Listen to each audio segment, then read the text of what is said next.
ఓం శ్రీ గురుభ్యో నమః. ఓం శ్రీ మాత్రే నమః. శని వక్రగతి 138 రోజుల పాటు జూలై 27వ తారీఖు నుంచి డిసెంబర్ 11వ తారీఖు వరకు కూడా శని వక్రగతి యొక్క ప్రభావం మేషాది ద్వాదశ రాశుల మీద ఏ విధంగా ఉండబోతుంది? శని ఆయుష్ కారకుడు, అంటే ఆయుష్ని ఇచ్చేవాడు ప్రధానంగా శని. పనులలో ఆలస్యం చేయకుండా, అంటే పనులలో ఆలస్యం చేసే గ్రహం ఏమిటి అంటే శని. అంటే శని వల్ల కొన్ని యోగాలు కూడా ఉంటాయి. అంటే చెడు యోగాలు ఉన్నాయి, మంచి యోగాలు ఉన్నాయి. అలానే శశి మహాపురుష యోగాలు ఉంటాయి. అలానే చెడు యోగమైన పునర్భవ దోషం కూడా ఏర్పడుతూ ఉంటుంది. అంటే శని చంద్రుడి యొక్క కలయిక వల్ల శని శని చంద్రుడి మీద దృష్టి ఉండటం వల్ల, చంద్రశనుల యొక్క పరస్పర దృష్టి వల్ల కూడా పునర్భవ దోషం అనేది కాలయాపన జరిగే అవకాశాలు ఎక్కువగా ఉంటాయి. అయితే ఈ గోచారరీత్యా శని వల్ల, శని 138 రోజుల పాటు వక్రగతిలో ఉండటం వల్ల మనకి ఎలాంటి ఫలితాలు జరగబోతున్నాయి? శని యొక్క కారకత్వాలను మనం చూసుకునేటట్టయితే, శని ప్రధానంగా కొన్ని భావాలకి, అంటే వ్యయభావానికి కూడా అధిపతి శని. అలానే ఇక్కడ శని ఏదైతే ఆయుష్ని, ఆరోగ్యాన్ని, ప్రధానంగా పనులలో ఆలస్యాన్ని, అలానే ఇలాంటి విషయాలన్నిటి కూడా కారణభూతం. అంటే ఇనుము, ఆయులు, పండ్లు, అలానే ఆరోగ్యపరంగా ఇబ్బందులు, అలానే ఎముకలు, అలానే పాదాలు, కీళ్ళు, ఇలాంటి వాటిలన్నిటి కూడా కారణభూతమయ్యే గ్రహం ఏంటంటే శని. అంటే ప్రమాదాలు, అనుమానాలు, అవమానాలకు కూడా కారణభూతమైందే శని. మరి శనిగ్రహం, ఇవన్నీ కూడా శనిగ్రహం యొక్క ఫలితాలు ఏ విధంగా ఉండబోతున్నాయి? మరి ఇవన్నీ చెప్పేవి ఎలాంటి ఫలితాలు అంటే గోచారరీత్యా చెప్పబడే ఫలితాలు అంటారు. అంటే బర్త్ చార్ట్ను అనుసరించేవి కాదు, గోచారరీత్యా చెప్పబడే ఫలితాలు. అంటే బర్త్ చార్ట్కి గోచారానికి లాట్ ఆఫ్ డిఫరెన్స్ ఉంటుంది. అంటే ఒకటి ట్రాన్సిట్ సిస్టము, ఒకటేమో నాటల్ చార్ట్, అంటే బర్త్ చార్ట్ అంటారు. ఇప్పుడు చెప్పే గోచారం అనేది 20% ఫలితాన్ని నిర్ణయం చేస్తుంది.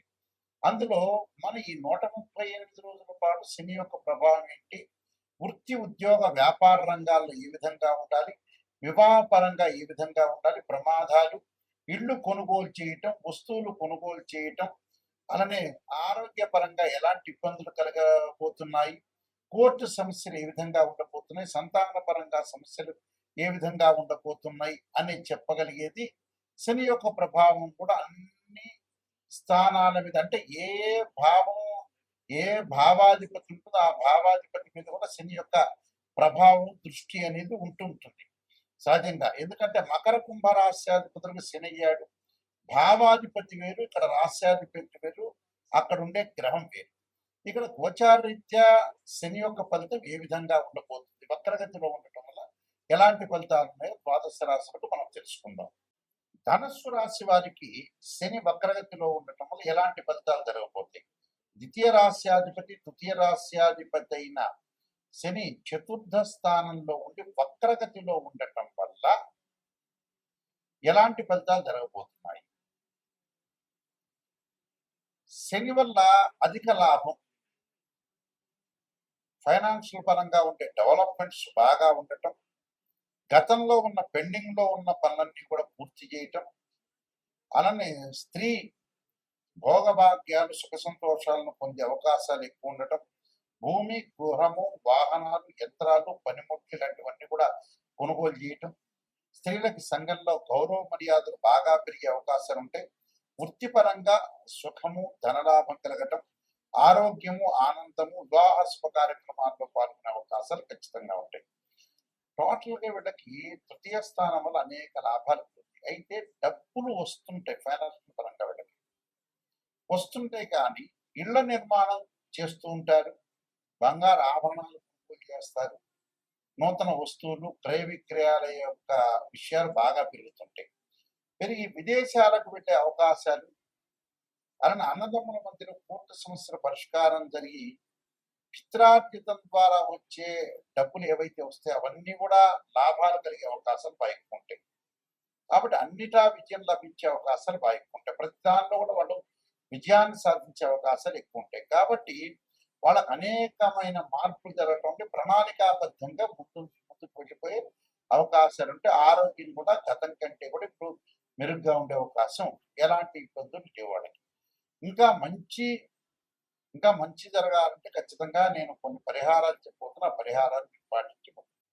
ఈ యొక్క శని యొక్క దోషం పోవడానికి చేయాల్సింది ఏమిటి అని అంటే, శనికి అధిదేవత, ప్రత్యదేవత, అధిష్టాన దేవతలు, అంతరిక్ష దేవతలు అనేవాళ్ళు ఉంటారు. ఈ అంతరిక్ష దేవతలో శనికి ప్రధానంగా దక్షిణకాళి స్తోత్రాన్ని ఒక దేవాలయంలో అంటే శివాలయంలో కానీ ఆంజనేయ స్వామి దేవాలయంలో కూర్చొని దక్షిణాకాళి యొక్క స్తోత్రాన్ని పాలన చేయడం చాలా మంచిది. దానితో పాటు శనికి అధిదేవత, ప్రత్యదేవతలు, అంతరిక్ష దేవతలు అనేవాళ్ళు ఉంటారు కాబట్టి అంతరిక్ష దేవత దక్షిణకాళి స్తోత్రాన్ని పాలన చేయాలి. అలానే శనివారం రోజున కానీ ఆదివారం రోజు కానీ కాలభైరవాష్టకాన్ని చదువుకోవడం చాలా మంచిది. ఈ కాలభైరవాష్టకాన్ని చదువుకోవటం వల్ల మనకు మంచి జరిగే అవకాశాలు ఖచ్చితంగా ఉంటాయి. అలానే శనివారం రోజున ఈ 138 రోజుల శనివారం ఒక శనివారం రోజున నల్ల నువ్వులు బెల్లాన్ని కలిపి కుండలలాగా తయారు చేసి ఒక దేవాలయంలో ప్రధాన అర్చకులకు ఇస్తే ప్రధాన అర్చకులు అందరికీ కూడా వితరణ చేసే అవకాశాలు ఖచ్చితంగా ఉంటాయి. దాంతో పాటు శనీశ్వర హోమము అలానే 19,000 సార్లు శని జపాన్ని చేసుకోవటం కూడా చాలా మంచిది. అలానే ఆరోగ్యపరంగా ఇబ్బందులు కలుగుతున్న వ్యక్తులకి నువ్వుల నూనెతో శివుడికి అభిషేకం చేయటం ఒకటి. శరీర జర్జరీభూతే వ్యాధిగ్రస్తే కలేబరి ఔషధం జాహ్నవీతోయం వైద్యో నారాయణ హరి మంత్రాన్ని చక్కగా చదువుకోవాలి. నీలాంజన సమాభాసం రవిపుత్రమాకృతం ఛాయామార్తాండ సంభూతం తం నమామి శనీశ్వరం అనే మంత్రాన్ని చక్కగా చదువుకోవటం. అలానే నల్ల నువ్వులు, అలా నల్లని వస్త్రము, నల్లని గొడుగు, నల్లని చెప్పులు, నల్లని మేకు దానం చేయటం వల్ల కూడా శని యొక్క దోషం పోయే అవకాశాలు ఖచ్చితంగా ఉంటాయి. కాబట్టి తప్పకుండా ఈ శని యొక్క పరిహారాలు చేసుకుని ముందుకు వెళ్ళాలి. దాంతో పాటు ఇవన్నీ కూడా గోచారరీత్యా చెప్పబడే ఫలితాలు అంటారు. గోచారం ఎప్పుడూ కూడా ఈ 138 రోజుల పాటు వృత్తిపరంగా ఎలా ఉంటుంది, ఉద్యోగపరంగా ఎలా ఉంటుంది, వ్యాపార పరంగా ఎలా ఉంటుంది, ఎలాంటి నిర్ణయాలు తీసుకోవాలి, ఎలాంటి నిర్ణయాలు తీసుకుంటే మనకు మంచి జరుగుతుంటుంది, ఎలాంటి చెడు ఫలితాలను మనం ఎలా ఓవర్కమ్ చేస్తాం అనేది తెలుసుకోవాలి.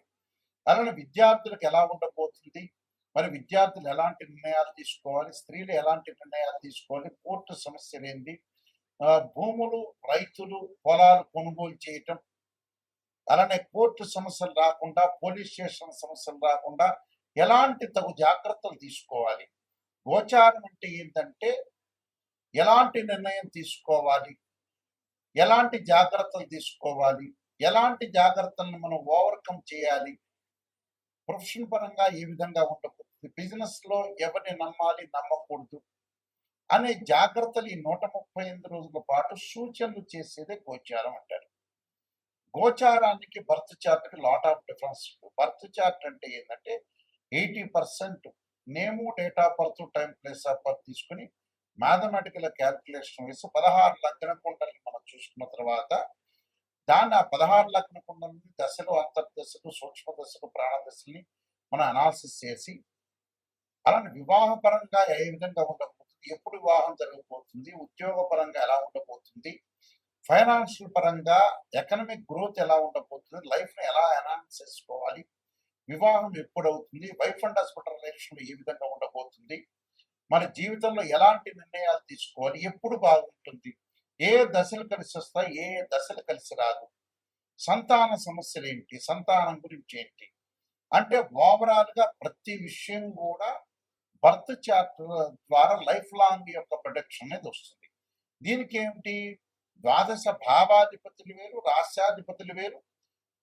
ఎక్కడైతే ఆ గడిలో ఆ రాశిచక్రంలో మేషాది రాశుల్లో ఎక్కడెక్కడ ఏ గ్రహం ఉంది అంటే భావాధిపతులు అంటే ఏంటంటే ఓనర్, ఇంటి ఓనర్. రాస్యాధిపతి అంటే బిల్డర్, ఆ ఇల్లు కట్టించిన వాడు. అలానే ఇక్కడ ఆ గ్రహం ఏ ఏ స్థానాల్లో ఉందో ఆ స్థానాన్ని టెనెంట్ అంటారు, అంటే అద్దెకున్న వాళ్ళు అని అర్థం. అలాగా దాని యొక్క దృష్టి ఏంటి అంటే భావాధిపతులు అంటే ఏంటంటే ఎవరైతే జన్మలగ్నంలో జన్మిస్తారో ఆ లగ్నానికి అధిపతి ఎవరంటే తనుభావం అంటారు. తనుభావానికి రవి అధిపతి, ద్వితీయ భావానికి గురువు, తృతీయ భావానికి బుధుడు, చతుర్థ భావానికి ఇక్కడ చంద్రుడు బుధుడు అని, పంచమ భావానికి కుజుడని, అంటే పంచమ భావానికి గురువు అని, అలానే షష్టమ భావానికి కుజుడని, అంటే షష్టమ భావానికి కుజుడు శని, పంచమ భావానికి వచ్చేటప్పుడు గురువు, చతుర్థ భావానికి చంద్రుడు బుధుడు. ఇవి భావాధిపతులు. అలానే వ్యయాధిపతి శని. అంటే మనం ప్రతిదీ కూడా భావాధిపతులే కాకుండా రాస్యాధిపతులు, ఆయా గ్రహాలు ఏ రాసుల్లో ఉన్నాయో కూడా మనం చూసుకొని ముందుకు వెళ్ళాలి. ఒక వివాహం కాలేదు అంటే ఒక మనిషికి రాశిచక్రము, నవాంశము, భావచక్రము, దశలు, అంతర్దశలు, వృత్తిపరంగా ఫైనాన్షియల్ పరంగా డెవలప్మెంట్ లేదు అంటే రాశిచక్రము, దశమాంశము, భావచక్రము, దశలు, అంతర్దశలు చూడాలి. అంటే ఏ లగ్నానికి ఏ దశలు అంతర్దశలు కలిసి వస్తాయి అనేది కూడా చూడాలి. ఇలాగా చాలా మంది కూడా ఏం చేస్తారంటే ఒక ఆస్ట్రాలజర్ని అప్రోచ్ అయినప్పుడు ఏదో చెప్పండి గురువు గారు, నా పాజిటివ్ చెప్పండి అనే వాళ్ళు చాలా మంది ఉంటారు. నిజంగా పాజిటివ్ అనేది కాదు, ఫస్ట్ నెగిటివ్ తెలుసుకున్న తర్వాత పాజిటివ్. నిజం అనేది నిప్పు లాంటిది, అసత్య దూరం అంటే సత్య దూరం అని అర్థం.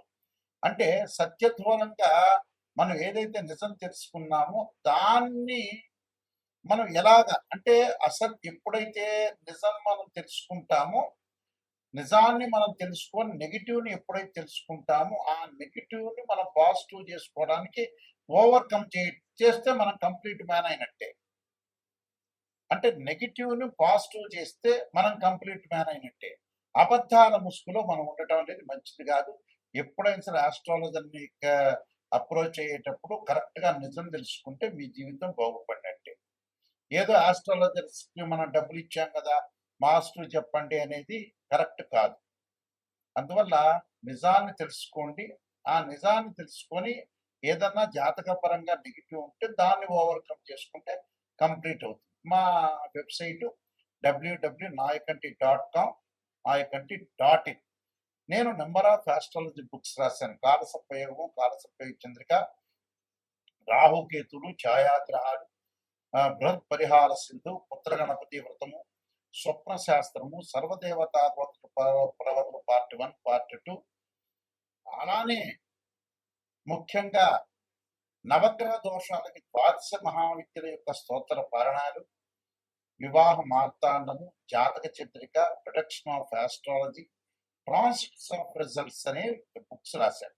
మీరు అన్నీ కూడా నిజంగా నెగిటివ్ తెలుసుకొని దాన్ని పాజిటివ్ చేసుకోవడానికి ఎలా అనేది పాయింట్ ఆలోచన చేయండి. ఎందుకంటే మ్యాథమెటికల్లో డిగ్రీల్లో ప్రతిదీ కూడా అనాలిసిస్ చేస్తేనే మనకు తెలుస్తుంది. గోచారం అనేది 20% సపోర్ట్. ఈ 135 రోజుల పాటు ఎలాంటి సూచనలు, ఎలాంటి నిర్ణయాలు తీసుకోవాల్సిన అవసరం ఉంటుందనేది చూసుకోవాలి. ఎందుకంటే గోచారిత్య శని ఎలాంటి శని ప్రభావం, అలానే అర్ధాష్టమ శని, అష్టమ శని, కంటక లేక పొంగు శనిలు ఏ విధంగా ఉండబోతున్నారు, ఎలాంటి పరిహారం చేసుకోవాలి అంటే నేను చెప్పిన పరిహారాలన్నీ కూడా మీరు చేసుకుని ముందుకెళ్తే మీకు మంచి జరిగే అవకాశాలు ఖచ్చితంగా ఉంటాయి. మీకు అందరికీ కూడా స్క్రీన్ మీద స్క్రోలింగ్ అవుతున్న నెంబర్ కనపడుతుంది, ఆ నెంబర్కి నాకు కాల్ చేయొచ్చు. మీ అందరికీ కూడా పరమేశ్వరుడు యొక్క కరుణాకటాక్షం ఉండాలని ఆశిస్తూ సర్వే జనా సుఖినో భవంతు.